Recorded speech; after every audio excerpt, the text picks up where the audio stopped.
So with the recessed lights installed, my next order of business is just to clean up the bulk of the filth in the garage. Now, I've removed the vast majority of the things that were in the garage. Now I'm going to go and sweep up the floor and get the bulk of the filth out of here, just so that this floor is going to be ready when I start pressure washing everything.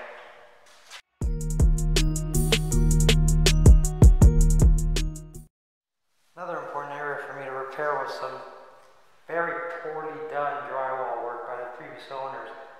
I guess it's attempting to address a leak, but they just did such a terrible job. The only thing I can do with that is just knock it out and do a brand new repair for the quality.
So there's a repair patch. Now I'm just going to have to do some plaster work and then some popcorn just to texture that up, followed by scraping that popcorn so I can match the scraped popcorn texture of the rest of the ceiling.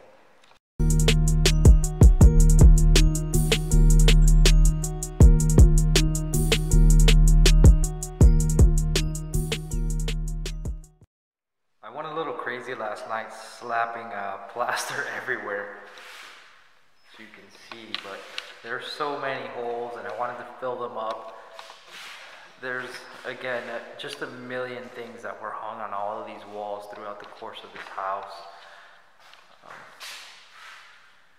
or throughout the interior of this house. Of course, is a wrong word choice. But yeah, I've laid plaster on the patch that I added up here. Looks like it hasn't fully dried yet, so I'm not going to sand that just yet. I'm going to start with all these other smaller areas. And some point today, I'm going to do the pressure washing for these floors. As you can see, the floors are terrible. First thing I'm going to do is spray degreaser everywhere. Then I'm going to pressure wash. Then, once the pressure washing is complete, I'm going to go ahead with the etching fluid. At that point, once the floor is fully etched, I rinse it off. I'm going to go ahead and basically just cover the floor because I want to spray the ceilings and walls before I spray the epoxy on the floor. That's just going to give me more time to work in here because once that epoxy's on, I think you need like 3 days or something. Look at this guy. Well, actually, you need 5 days before you can put a car on it, but I would have, like, these machines, I'm going to take them out of here, you know, the 2 washing machines and the water heater, but then I'm going to have to bring them back in because I still need my machines and my water heater.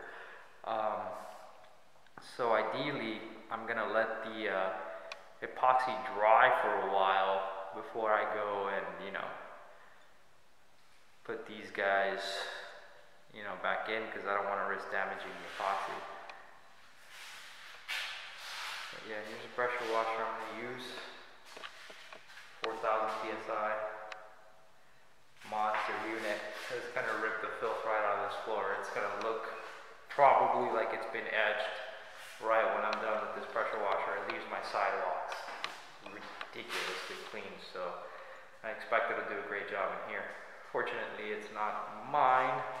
It's my father-in-law's, so I did have to drive down and borrow it, but yeah, I can use it, you know, while I have it to my leisure. And I really just need to do this floor and the driveway. Of course, I'm gonna give that wall some love too, because geez, it's disgusting. This is from them having put those crummy cabinets that were rotting away on the wall, and you see it blacked up the wall.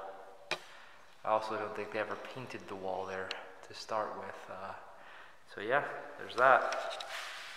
Of course, before I paint, I'm also going to run bead of caulking all the way around the edge of the ceiling, and honestly, it needs to be done here as well.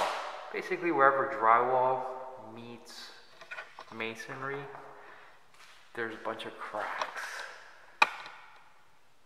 and I need to deal with that by filling it in, because I won't just leave it ugly like that.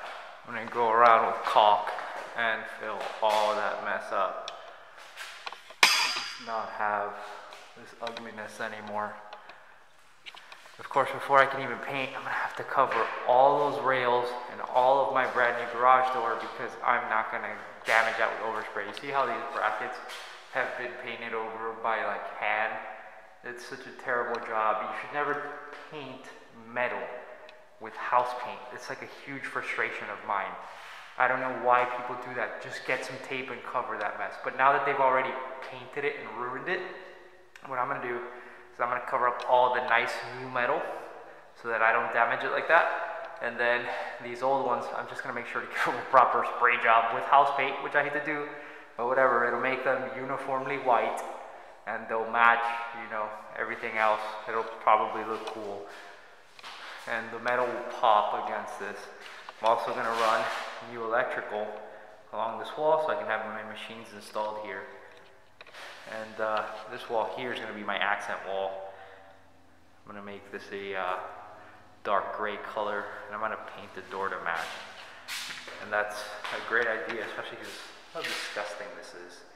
I don't have to sand this door down before I even consider painting it, because paint won't adhere there. Paint will just peel right off that filth.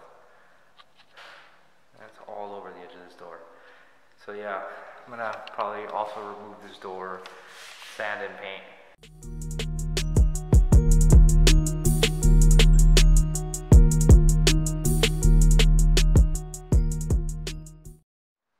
So at this point I'm now ready to remove my washing machines. I already took the washer out, now I'm going to take out the dryer. With those out of the way, I'm going to be able to actually start prepping my floors, which I've wanted to do for quite a while.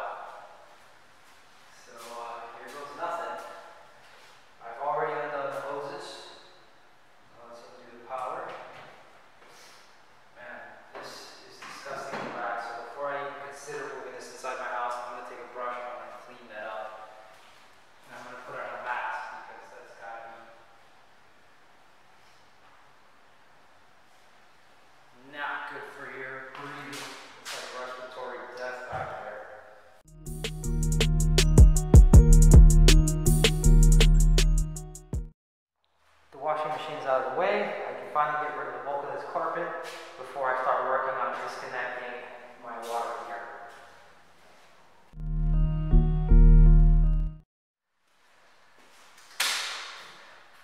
So the first order of business is taking out the water heater. First, define the breaker and shut it off.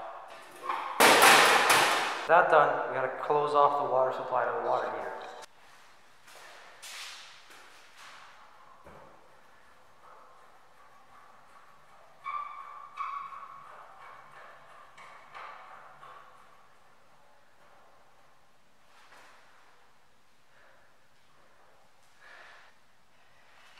Now I carefully identify which one's my hot water line, and it's this one.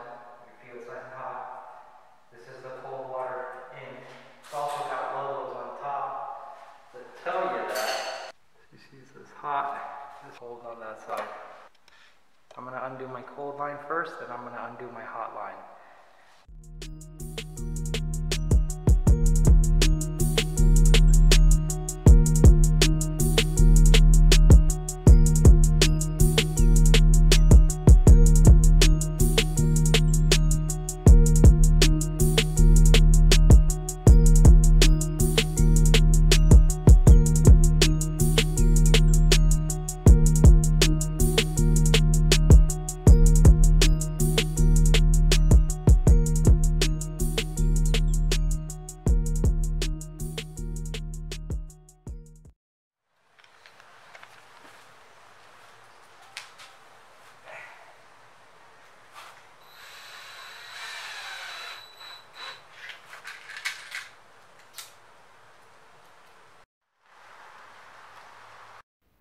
It was finally time to etch my floors.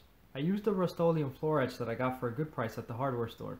I did a pressure wash before this, but my camera ran out of battery, so I didn't get that on video.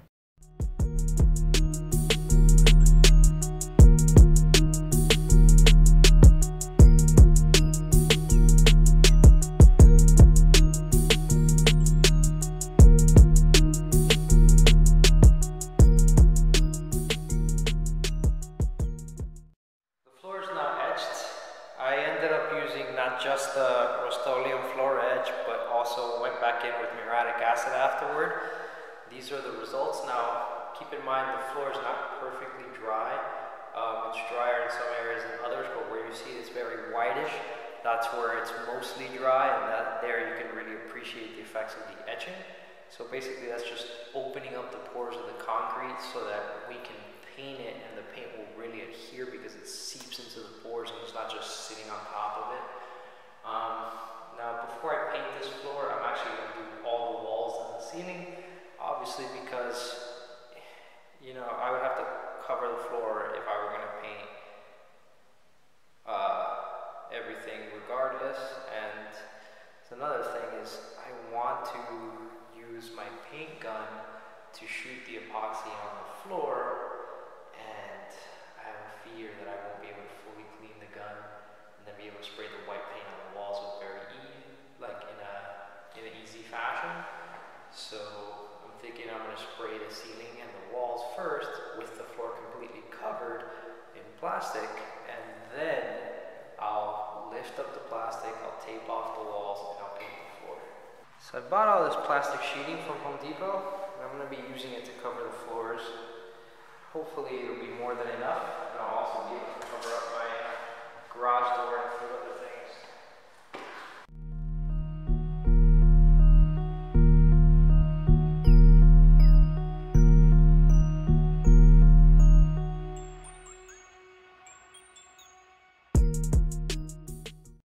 These cabinets hung up here, they were all rotten, so I took them out, and there's these massive, kind of excessive holes that were used to mount the stuff. So I'm just going to go ahead and fill that up with a cement filler. I'm going to do that for the holes on the floor as well before I do the epoxy. Apparently you have to